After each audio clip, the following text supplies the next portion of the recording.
बबलू हाथी सुबह सवेरे अकेले वन में टहलने के लिए निकला। वह अपने ही धुन में चला जा रहा था। लगता था उसके दिमाग में कोई उलझन है जिसे वह सुलझाने की कोशिश कर रहा था। सड़क पर आगे बढ़ते ही उसके सामने चीकू खरगोश भागा। बबलू का पैर उसके ऊपर पड़ने ही वाला था कि चीकू जोर से चिल्लाया। उसकी आवाज सुनकर बबलू ने अपना पैर पीछे खींच लिया। कहाँ खोए हो बबलू भाई? कहीं नहीं, बस कुछ ऐसे ही सोच रहा था। किस बारे में? तुम जानकर क्या करोगे? शायद मैं तुम्हारी कुछ मदद कर सकूं। तुम तो जानते हो आजकल वन में कितनी चोरियां हो रही हैं, पर चोर का कोई अता पता ही नहीं है। इस बात को लेकर वन के सारे प्राणी चिंतित थे। वे वहाँ खुद को सुरक्षित महसूस नहीं कर रहे थे। अरे चीकू भाई, हम मजबूर हैं। हम चोर को पकड़ ही नहीं पा रहे हैं। वह बहुत चालाक है और अपने काम को बड़ी कुशलता से अंजाम दे रहा है। कहीं कोई सबूत ही नहीं छोड़ रहा।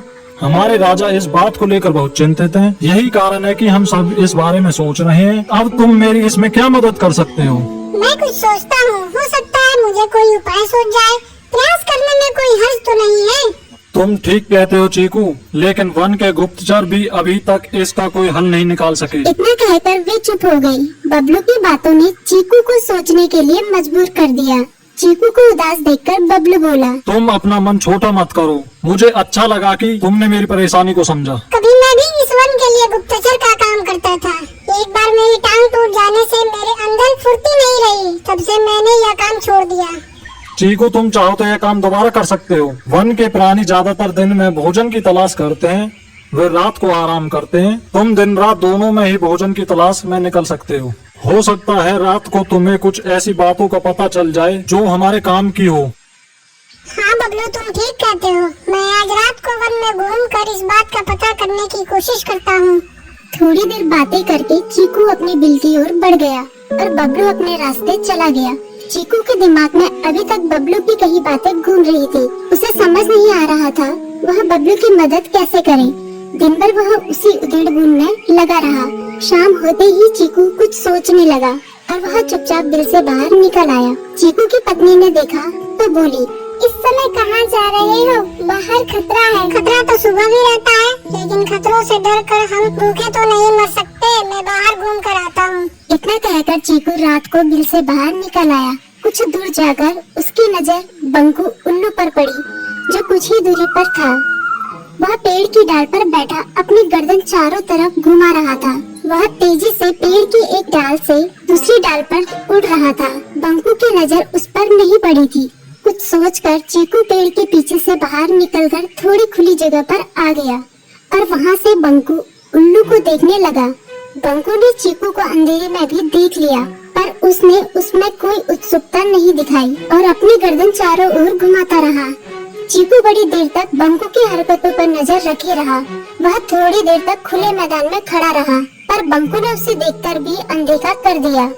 उसने महसूस किया कि बंकू के आसपास चमकू चमगादड़ भी मंडरा रहा था। कुछ देर वन में घूमने के बाद चीकू अपने बिल में लौट आया और सुबह होने का इंतजार करने लगा।